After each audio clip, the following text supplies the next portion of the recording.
विश्वास के बगैर इस दुनिया में कोई भी रिश्ता ज्यादा देर तक कायम नहीं रह सकता। यदि किसी भूल के कारण कल का दिन दुख में बिता तो उसे याद करके आज का दिन व्यर्थ ना करे। जो लक्ष्य में खो गया समझो वही सफल हो गया। आप जो कर रहे हैं उससे अगर आप प्यार करते हैं तो आप जरूर सफल होंगे। मन पर नियंत्रण रखना जरूरी है। मनुष्य का मन वायु की तरह चंचल है। यह मन ही है जो मनुष्य को काम वासनाओं की तरफ भटकाता रहता है। अगर जीवन को सफल बनाना है तो मन पर काबू करना बहुत जरूरी है। मन को वश में करने से दिमाग की शक्ति केंद्रित होती है, जिससे कार्यों में सफलता मिलने लगती है। गीता के अनुसार जिस व्यक्ति ने अपने मन पर काबू पा लिया वो मन में पैदा होने वाली बेकार की चिंताओं और इच्छाओं से भी दूर रहता है। साथ ही व्यक्ति अपने लक्ष्य को भी आसानी से प्राप्त कर लेता है।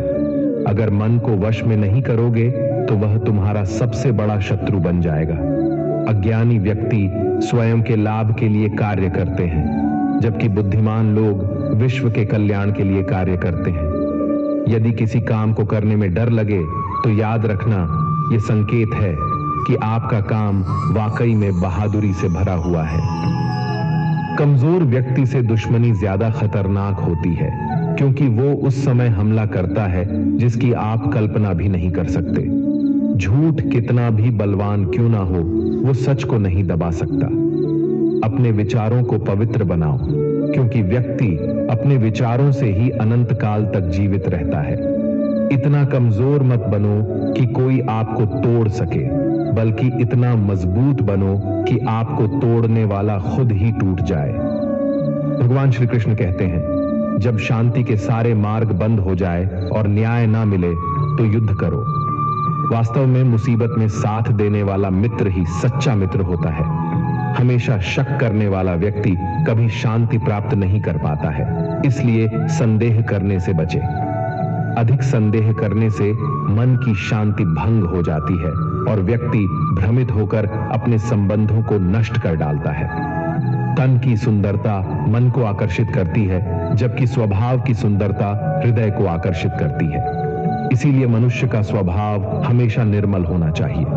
कौन क्या कर रहा है, कैसे कर रहा है और क्यों कर रहा है, इन सब से आप जितना दूर रहेंगे उतना ही खुश रहेंगे। जिंदगी में हम कितने सही हैं और कितने गलत हैं, ये सिर्फ दो लोग जानते हैं, एक परमात्मा और दूसरी हमारी अंतरात्मा। भगवान श्री कृष्ण कहते हैं, जिस मनुष्य के अंदर ज्ञान की कमी और ईश्वर में श्रद्धा नहीं होती, वो मनुष्य जीवन में कभी भी आनंद और सफलता को प्राप्त नहीं कर पाता। भगवान कहते हैं, जो मनुष्य सुख और दुख में शांत रहता है, जिसके राग, भय और क्रोध नष्ट हो गए हैं, जो मनुष्य शुभ और अशुभ वस्तु को पाकर ना प्रसन्न होता है और ना द्वेष करता है, जिन्होंने अब अपनी इंद्रियों को वश में कर लिया है, वो स्थिर बुद्धि मनुष्य मुनि के समान है।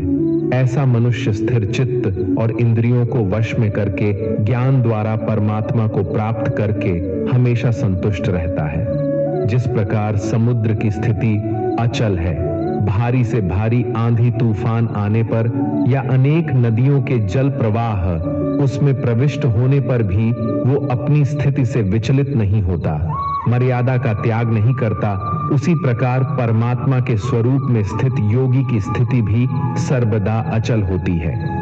बड़े से बड़े सांसारिक सुख दुखों का सहयोग वियोग होने पर भी उसकी स्थिति में जरा भी अंतर नहीं पड़ता। वो योगी परमात्मा में नित्य निरंतर अटल और एक रस स्थित रहता है। अपना काम बनाने के लिए लोग आपकी तारीफ करेंगे, आपसे रिश्ता बनाने की कोशिश करेंगे, लेकिन उनके व्यवहार को सच मानकर अगर आप फंस जाएंगे तो आगे चलकर आपको ही नुकसान होगा। कहते हैं कि लोग अपना काम निकालने के लिए गधे को भी घोड़ा बना लेते हैं। वास्तविकता में अभी वही युग चल रहा है जहां लोग अपना स्वार्थ पूरा करने के लिए किसी भी हद तक गिर सकते हैं।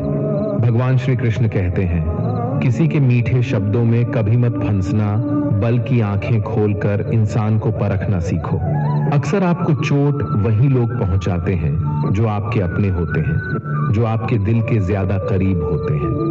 गीता का ये सबसे महत्वपूर्ण ज्ञान है, क्योंकि महाभारत की लड़ाई पराये लोगों में नहीं थी, ये भाइयों की लड़ाई थी, एक ही परिवार की लड़ाई थी। चाहे आप किसी की मदद करो या मत करो, लेकिन जानबूझकर कभी किसी का दिल नहीं दुखाना चाहिए, क्योंकि जब किसी का दिल आपकी वजह से दुखता है तो हमेशा याद रखना कि आपको भी वो दर्द एक दिन जरूर मिलेगा। कभी भी किसी भी चीज की अति नहीं करनी चाहिए। कोई भी चीज हद से ज्यादा मत करना। किसी से प्रेम या नफरत भी हद से ज्यादा मत करना, क्योंकि किसी भी चीज की अति आपको ही नुकसान पहुंचाएगी। इसलिए जीवन को संतुलन के साथ जीना चाहिए। जो आपके साथ अधर्म करे, पाप करे, गलत करे, उसे दंड जरूर देना चाहिए। अगर आप उसे सहते हैं तो वो आपके साथ और गलत करता है और आप उससे भी बड़े पाप के भागीदार बन जाएंगे। इसीलिए ज्ञानी व्यक्ति को अपने साथ हो रहे गलत का विरोध करना सीखना चाहिए। जीवन में कभी वो मत करो जो लोग करते हैं, हमेशा वही करो जो तुम्हारे लिए सही है। भगवान श्री कृष्ण कहते हैं, जो इंसान अपनी रक्षा खुद नहीं कर सकता या फिर अपनी रक्षा करने का प्रयास भी नहीं करता, ऐसे मनुष्यों की रक्षा भगवान भी नहीं करते। जो इंसान खुद के महत्व को नहीं जानता, वैसे इंसान को कोई भी महत्व नहीं देता है। बुरा इंसान कभी अपनी बुराई नहीं छोड़ता। आप चाहे उसके साथ कितना भी अच्छा व्यवहार करो, वो आपको तकलीफ जरूर देगा। इसलिए जो जैसा है उसके साथ वैसा ही व्यवहार करना चाहिए। जो इंसान समय की कदर नहीं करता, समय भी उस इंसान की कदर कभी नहीं करता है, और वैसा इंसान जीवन में कभी भी सुख, शांति और सफलता को प्राप्त नहीं कर पाता है। संगति का मनुष्य के जीवन पर बहुत गहरा प्रभाव पड़ता है। अच्छा इंसान अगर बुरे लोगों के संगत में रहेगा तो वो भी एक दिन बुरा बन जाएगा। इसलिए हमेशा अच्छे लोगों के संगत में रहे। इस दुनिया में परमात्मा के सिवा किसी को अपना मत समझो। यहाँ कोई अपना नहीं है, क्योंकि जब दुनिया के सारे रास्ते बंद हो जाते हैं तो ईश्वर की तरफ जाने वाला रास्ता हमेशा खुला रहता है। इस दुनिया में हारे हुए इंसान की, तकलीफ में पड़े हुए इंसान की कोई मदद नहीं करता, और अगर कोई इंसान थोड़ा सा भी सफल हो जाए तो उससे कोई खुश नहीं होता। इसलिए अपना दुख किसी को बताओ मत और अपनी खुशी किसी के आगे जताओ मत। खुद को मिटाकर भी रख दोगे तब भी ये दुनिया आपसे खुश नहीं होगी। इसीलिए वो करो जो आपका दिल चाहे, वो मत करो जो दुनिया चाहती है, क्योंकि दुनिया की पसंद बदलने में वक्त नहीं लगता है। दुख आना भी जरूरी है, तभी इनसे जिंदगी पूरी होती है। खाली खुशी इंसान को मजबूत नहीं बनाती और ना ही जिंदगी के दोनों पहलुओं से रूबरू करती है। कान्हा कहते हैं, मन की शांति से बढ़कर इस संसार में कोई भी संपत्ति नहीं है। जिस व्यक्ति ने अपने मन को शांत रखना सीख लिया है, उससे अधिक धनवान इस संसार में कोई नहीं है। लगातार हो रही असफलताओं से कभी निराश मत होना, क्योंकि कभी कभी गुच्छे की आखिरी चाबी भी ताला खोल देती है। रिश्ते चाहे कितने ही बुरे हों, उन्हें तोड़ना मत, क्योंकि पानी चाहे कितना भी गंदा हो, अगर प्यास नहीं बुझा सकता वो आग तो बुझा ही सकता है। ईश्वर से कुछ मांगने पर ना मिले तो उससे नाराज ना होना, क्योंकि ईश्वर वह नहीं देता जो आपको अच्छा लगता है, बल्कि वो वही चीज देता है जो आपके लिए अच्छा होता है। जिंदगी में एक ऐसे इंसान का होना बहुत जरूरी है जिसको दिल का हाल बताने के लिए लफ्जों की जो जरूरत नहीं पड़ती, उसे ही परमात्मा कहते हैं। दुख आते तो एक बार है, मगर पल भर में ही जिंदगी जीना सिखा जाते हैं। हम लोगों को खुश करने के चक्कर में अपना सब कुछ गवा देते हैं। बाद में यही लोग कुछ नहीं क्या कहकर सब कामों को भुला देते हैं। जीवन में सुख शांति चाहते हो तो अपनी समस्याओं और आलोचनाओं को खुद पर हावी मत होने दो। जो लोग गिरने से डरते हैं वो कभी ऊंची उड़ान नहीं भर सकते। इंसान दूसरों की अच्छाइयों पर खामोश रहते हैं, लेकिन चर्चा जब बुराइयों की हो तो गूंगे भी बोल पड़ते हैं। कान्हा कहते हैं, जितना वक्त तुम दूसरों पर बर्बाद करते हो, अगर उतना वक्त खुद पर लगा दो तो जीवन में तुम्हें किसी के सामने झुकना नहीं पड़ेगा। लोगों को परखने की आदत डालो।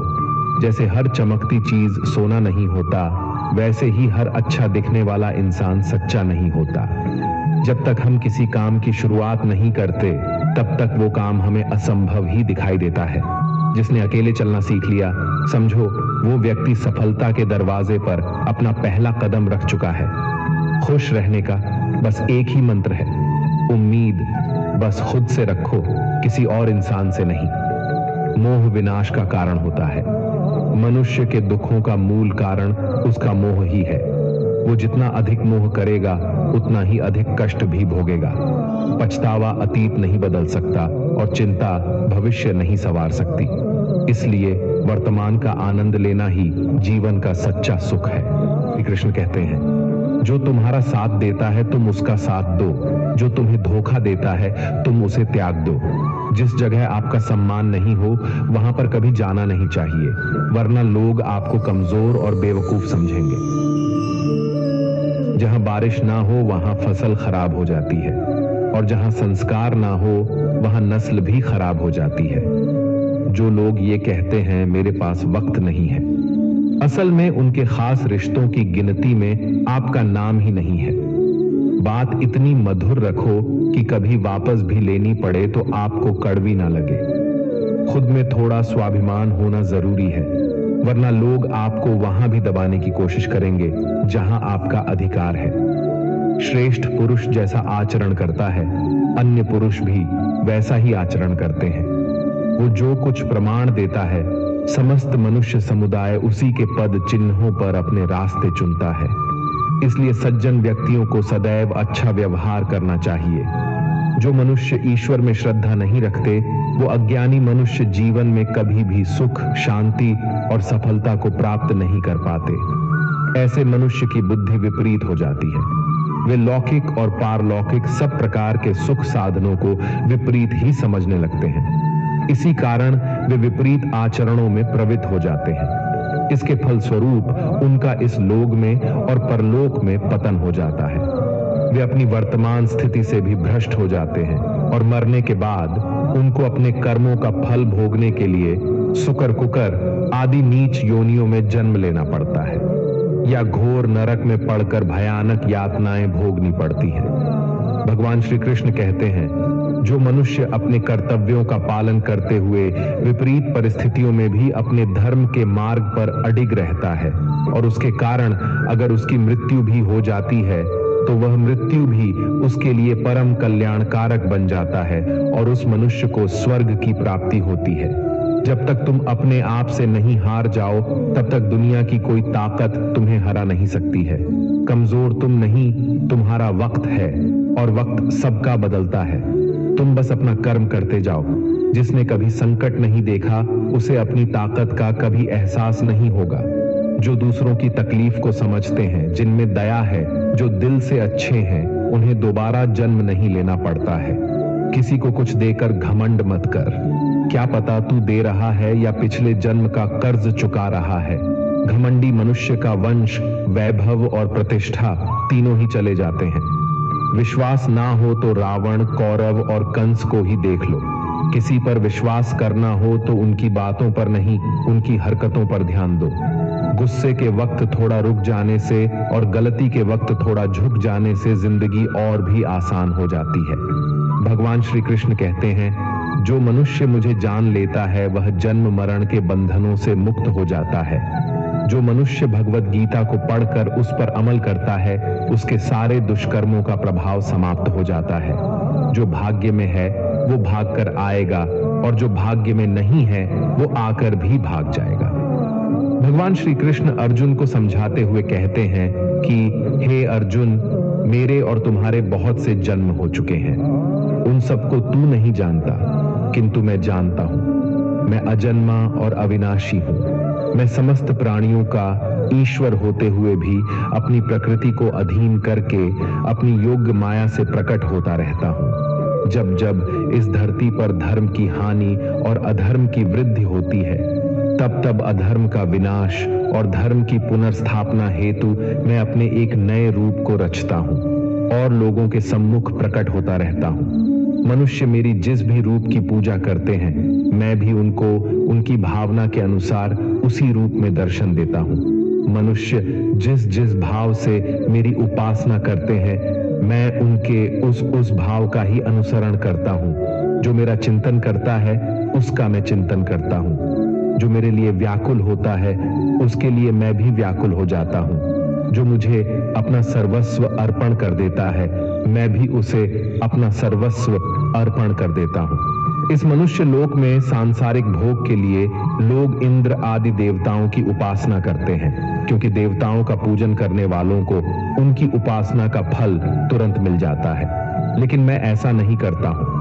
मेरे भक्त यदि सच्चे भाव से भी मेरा भजन करते हैं तो भी मैं उनकी उसी कामना को पूर्ण करता हूं, जिसकी पूर्ति से उनका विषयों से वैराग्य होकर मुझ में प्रेम और विश्वास बढ़ता है। इसीलिए सांसारिक मनुष्य को मेरी भक्ति का फल शीघ्र मिलता हुआ नहीं दिखता है, और इसलिए वे मंद बुद्धि मनुष्य कर्मों का फल शीघ्र प्राप्त करने की इच्छा से अन्य देवताओं का ही पूजन किया करते हैं। जैसे हवा के झोंके नाव को भटका देते हैं, वैसे ही मनुष्य की इच्छाएं बुद्धि को भटका देती हैं। जो मनुष्य सुख और दुख में, मान और अपमान में शांत रहता है, वो मनुष्य मुझे अति प्रिय है। ये संसार मेरी ही माया है। ये संसार मुझसे ही उत्पन्न हुआ है। मैं ही इसका पालन पोषण करता हूं और मैं ही इस सृष्टि का विनाश करता हूं। मैं भूत, वर्तमान और भविष्य के सभी प्राणियों को जानता हूं, लेकिन वास्तविकता में मुझे कोई नहीं जानता। समझदार व्यक्ति जब संबंध निभाना बंद कर देता है तो समझ लेना चाहिए उसके आत्मसम्मान को कहीं ना कहीं ठेस अवश्य पहुंची है। प्रेम सदैव माफी मांगना पसंद करता है और अहंकार सदैव माफी सुनना पसंद करता है। कर्म ही तुम्हारी पहचान है, वरना एक नाम के यहाँ हजारों इंसान हैं। अच्छे कर्म करने के बावजूद भी लोग केवल तुम्हारी बुराइयां याद रखेंगे। इसलिए लोग क्या कहते हैं इस पर कभी ध्यान मत दो। जितना हो सके खामोश ही रहना अच्छा है, क्योंकि सबसे ज्यादा गुनाह इंसान से उसकी जुबान ही करवाती है। जो पुरुष न किसी से द्वेष करता है और न किसी चीज की आकांक्षा करता है, वैसा कर्मयोगी पुरुष सन्यासी के समान है, और वो पुरुष सुखपूर्वक सांसारिक बंधन से मुक्त हो जाता है।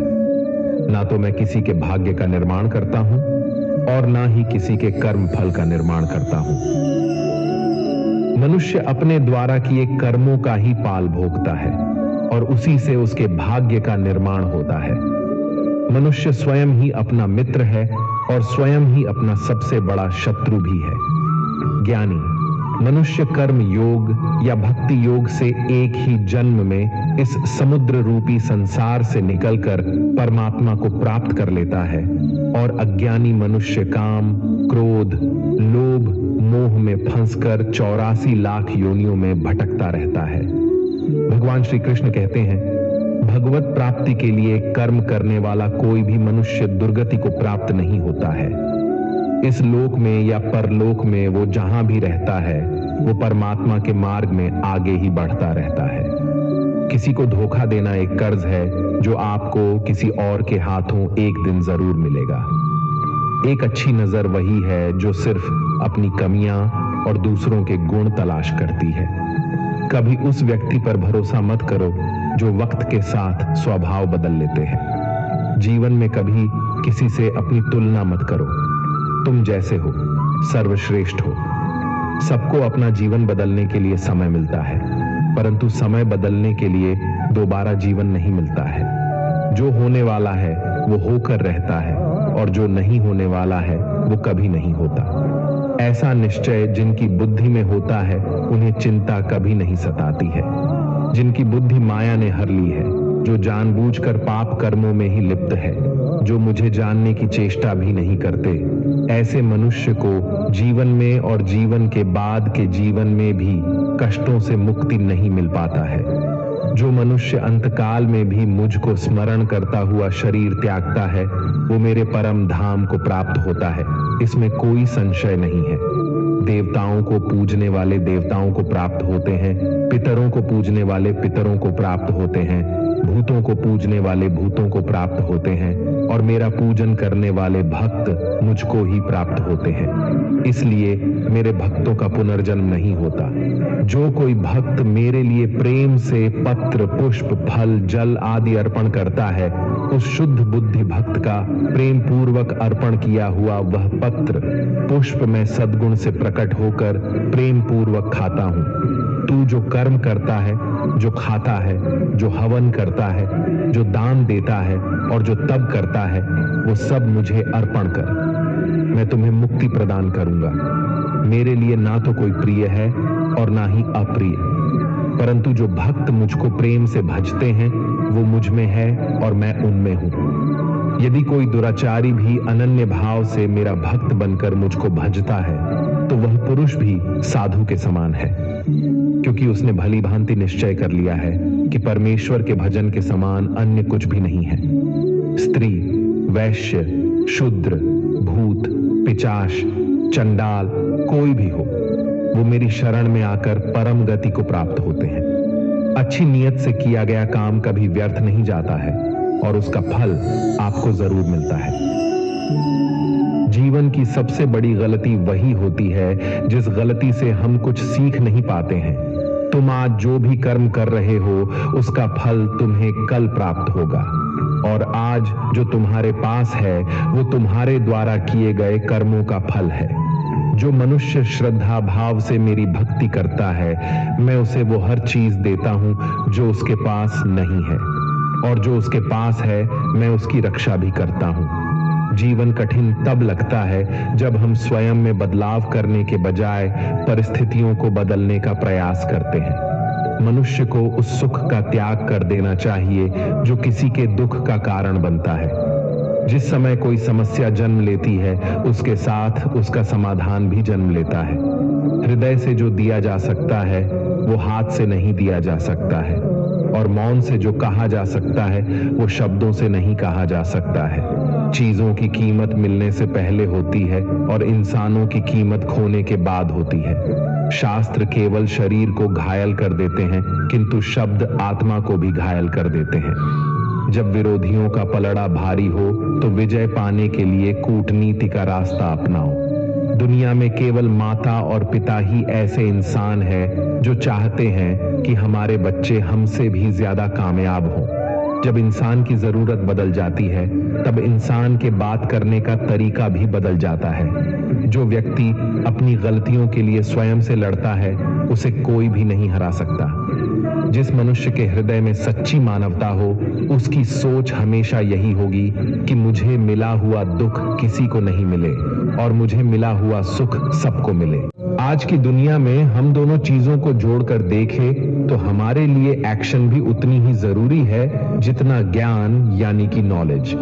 ज्ञान का मतलब ये नहीं है कि आप कुछ भी उठाकर पढ़ लिया, बल्कि नॉलेज का मतलब तो ये है कि आप ये सबसे पहले जान ले कि आपके लक्ष्य क्या है, आपकी काबिलियत और आपकी समस्या क्या क्या है, और इन सब को मिलाकर अपने लक्ष्य तक पहुंचने की आपकी प्लानिंग क्या क्या है। ये है आपकी ज्ञान यानी कि नॉलेज। इसके अलावा आपको एक और चीज ध्यान में रखनी है कि आप शरीर नहीं हो, आप केवल एक आत्मा हो। आपकी आत्मा यानी कि आप खुद अपनी अच्छी बुरी भावनाओं, अपने विचार से भी बहुत ऊपर हो, और अगर आप इस तरह से सोचोगे तो अवश्य ही आपकी समस्याएं दूर हो जाएंगी और वो बहुत छोटी लगने लगेगी। श्री कृष्ण कहते हैं कि हमें कभी ये नहीं सोचना चाहिए कि कर्म हम कर रहे हैं, हमें ये सोचना है कि हमारे द्वारा ईश्वर कर रहे हैं। और जब हम इस तरह से सोचेंगे तो हमारे जीवन में दो अच्छे प्रभाव होंगे। पहला ये कि आप अपनी मेहनत के परिणाम को लेकर आपको कोई भी टेंशन नहीं होगी, और दूसरा ये कि आप अपने मन को स्थिर करके सबसे ज्यादा मेहनत करने लगोगे। सभी शब्दों की बजाय ये आपको समझना चाहिए कि आपको कभी भी अपने कर्मों के परिणामों पर खुश या दुखी होने का अधिकार नहीं है, क्योंकि श्री कृष्ण के उपदेशों के अनुसार मनुष्य को केवल कर्म करने का अधिकार है। इसके साथ ही आप किसी भी बुरी आदत से कैसे मुक्त हो सकते हो, इसका विचार करें। इसे बहुत ही सरल शब्दों में समझाया जा सकता है। आप अपने आप को भगवान का छोटा सा अंश अर्थात आत्मा ही समझें और इसके बाद आप जब अंतर ध्यान से यानी अपने आत्म के ध्यान से अपने मस्तिष्क को नियंत्रित रखोगे और मस्तिष्क से अपने मन को, और फिर जब आपका मन आपके शारीरिक इंद्रियों को नियंत्रित कर लेता है तो बुरी आदतों को छोड़ना कुछ भी मुश्किल नहीं होगा। अध्याय 4 ज्ञान कर्म संन्यास योग यानी सगुण भगवान का प्रभाव और कर्म योग का विषय। भगवत गीता के 4थे अध्याय से हमें यह ज्ञात होता है कि भगवान कब और किस रूप में पृथ्वी पर आते हैं और यहां तक कि गुरु से ज्ञान कैसे प्राप्त किया जा सकता है और ज्ञान क्यों जरूरी है। श्री कृष्ण ने अर्जुन से कहा, है अर्जुन, मैंने इस महान गीता ज्ञान को बहुत पहले बताया था, लेकिन समय के साथ वो ज्ञान समाप्त हो गया है। इस पर अर्जुन श्री कृष्ण से पूछते हैं, कृपया बताइए कृष्णा, आप तो अब वर्तमान काल में हैं, तो आप बहुत पहले के समय में ऐसा कैसे कर सकते हैं? श्री कृष्ण ने उत्तर दिया, हे अर्जुन, तुझे ये नहीं पता कि तेरे और मेरे कितने जन्म हो चुके हैं। जब इस संसार में धर्म का अस्तित्व संकट में होता है, तब मानव रूप में अधर्म का नाश करने के लिए इस धरती पर आता हूं और कर्म करके अपने शरीर को यहीं छोड़कर वापस जाता हूं। जैसे कोई शिष्य मुझे अत्यधिक प्यार करता है, उसी तरह से मैं अपने शिष्यों से अत्यधिक प्यार करता हूं। हालांकि मैंने इस संसार को बनाया है, लेकिन मैं ये नहीं सोचता कि ये मेरे द्वारा बनाया गया है। इसलिए मनुष्य को कर्म करते समय ये कभी नहीं सोचना चाहिए कि मैं कर रहा हूं। वो मनुष्य जो किसी कर्म के फल और सुख दुख के परे होकर कर्म करता है, वही सबसे बड़ा है। जिसके पास अपने शरीर पर कोई अहंकार नहीं होता, वो अपनी इंद्रियों को नियंत्रित करता है, वही व्यक्ति सबसे श्रेष्ठ होता है। और अर्जुन जो इस भूमि पर खुश नहीं रह सकता, वो कहीं भी खुश नहीं रहता। इसलिए किसी मनुष्य को अपने गुरु को पहचान कर अपनी इंद्रियों को नियंत्रित करके अपने लोग को छोड़कर उनकी सेवा करने का प्रयास करना चाहिए, ताकि वे उनसे वो ज्ञान सीख सके जिससे कि बड़े से बड़े पापी भी मेरी शरण में आ सकते हैं। जिस प्रकार आग सूखी हुई लकड़ी को जला देती है, उसी तरह से गुरु से प्राप्त किया गया ज्ञान अज्ञानता को दूर कर देता है। हमेशा कर्म करने वाला और हमेशा मेरी में श्रद्धा रखने वाला ही मुझे प्राप्त कर सकता है। इसलिए जिसने कर्मयोग के माध्यम से सभी कर्मों को और अपने आप को परमात्मा के लिए समर्पित कर दिया है, उस मनुष्य को उसके कर्मों के बंधन में कभी भी नहीं बांधा जा सकता। इसलिए अर्जुन, तू भी मेरे दिए हुए ज्ञान से समझ कि कर्म नहीं बल्कि मैं कर रहा हूं। कि जब भी मानवता का नाश होता है तो नेगेटिव ऊर्जा लोगों में अत्यधिक होती है। तब तक भगवान किसी भी रूप में आकर धर्म को पुनः स्थापित करते हैं। इसमें यह भी बताया गया है कि अगर किसी से आपको कुछ सीखना है तो सबसे पहले आपके मन में उसके प्रति सम्मान होना चाहिए, कोई लालच नहीं होना चाहिए और बुरी भावना भी नहीं होनी चाहिए। और ये ज्ञान प्राप्त करना और सीखना हमारे लिए क्यों आवश्यक है और इसका कारण क्या है? हम अगर किसी क्षेत्र में हो तो स्वाभाविक रूप से बताया जा सकता है कि हमें उस क्षेत्र के गुरु से ज्ञान प्राप्त करना होगा। और ज्ञान वो तरीका है जिससे इस जीवन में अपने लक्ष्य से और उस जीवन में आपके परमात्मा से मिल सकता है। जानेंगे कि अपने लक्ष्य को कैसे प्राप्त किया जा सकता है और कैसे हमारे शरीर ने हमें आलस्य में बांधने की कोशिश की। अर्जुन ने कहा, है श्री कृष्ण, मैं अभी भी ये नहीं समझ पा रहा हूं कि मेरे लिए कर्म अच्छा है या कर्मों से संन्यास। तो श्री कृष्ण ने उत्तर दिया, देखो अर्जुन, संन्यास और कर्म वे दो अलग अलग मार्ग हो सकते हैं, लेकिन दोनों का ही लक्ष्य तो समान है और वो है परमात्मा। जो व्यक्ति अपने मन को भटकने नहीं देता, जो कर्म करके भी यही समझता है कि कर्म उसने नहीं किया है बल्कि ये तो परमात्मा ने किया है, और जो सभी जीवों को उसी परमात्मा का हिस्सा मानता है, वो मनुष्य मरने के बाद परमात्मा में ही मिल जाता है। महान व्यक्ति अपने प्रत्येक कार्य को, अपने विचारों को स्पष्ट करने और दूसरों के हित के लिए ही करते हैं। परमात्मा कभी भी मनुष्यों को बुरे काम करने के लिए नहीं प्रोत्साहित करता, बल्कि लोग खुद ही अपने क्रोध और मोह में आकर बुरे कार्य करते हैं और फिर उसी प्रकार से उनके फल सुनिश्चित हो जाते हैं। मैं तो बस उनका प्रतिफल उन्हीं को वापस देता हूं। तुम अपने शरीर को चाहे कितना ही आनंदित कर दो, इसकी इच्छाएं तब भी पूर्ण नहीं होती। इसलिए अर्जुन, तेरे जैसे बुद्धिमान व्यक्ति को शरीर की इच्छाओं में मन नहीं लगना चाहिए। इस संसार का असली मूल्य होता है वो जिसने अपने शरीर का नाश होने से पहले अपने क्रोध का नाश कर लिया हो, जो संपूर्ण प्राणियों का हित करता है, जिसका मन किसी भी कार्य में नहीं बनता और जो अपने भटकते हुए मन को एक जगह केंद्रित करके परमात्मा को याद करता है, वही व्यक्ति सुखी भी है और परमेश्वर सहित सभी के प्रिय भी। इसलिए हे अर्जुन, ये इंद्रियां, मन, बुद्धि, इच्छा, आशा, डर और क्रोध ही तेरे शत्रु हैं। इन्हें छोड़ दो। हमारा शरीर हमेशा आराम से रहना चाहता है, लेकिन क्या आपने कभी सोचा है कि अगर इसमें आत्मा नहीं होती तो क्या होता? हम अक्सर अपने शरीर को ही अपनी पहचान मान लेते हैं। हम कहते हैं ये मेरी आंखें हैं, ये मेरे हाथ है, और जब हमारा शरीर हमें आराम करने के लिए बोलता है तो हम सो जाते हैं। लेकिन क्या आप ये सोच सकते हैं कि शरीर आपकी बुद्धि पर भारी हो गई है, इसलिए आपको यह समझना होगा कि आप एक आत्मा है और आपको अपनी बुद्धि से अपने शरीर को चलाना होगा। दोस्तों, जो रास्ते भगवत गीता में दिखाए जा रहे हैं वे मानवों को परमात्मा से मिला देते हैं। अगर आप इन सभी बातों को अपने जीवन में अपनाते हैं तो आप अपने सपनों को पूरा करने की दिशा में एक कदम आगे रहोगे। दोस्तों, जैसा कि कहा गया है कि भगवान की प्राप्ति के लिए मन को वश में करना बहुत जरूरी है, ठीक उसी तरीके से आपको अपने जीवन में भी मंजिल पाने के लिए मन को वश में करना बहुत ही आवश्यक है। श्रीमद् भगवद गीता अध्याय 6 आत्म संयम योगा। भगवद गीता के 6ठे अध्याय में हम जानेंगे कि एक योगी क्या होता है और योगी कैसे बनते हैं। अर्थात आज के जीवन में वो व्यक्ति जो अपने जीवन में महत्वपूर्ण कुछ करना चाहता है। इसके साथ ही हम ये भी जानेंगे कि क्या होता है अगर आपने इस जीवन में बहुत मेहनत की लेकिन फिर भी आपका सपना पूरा नहीं हुआ। श्री कृष्ण बोले, केवल अपने सांसारिक कर्मों को त्यागने वाला ही योगी नहीं होता।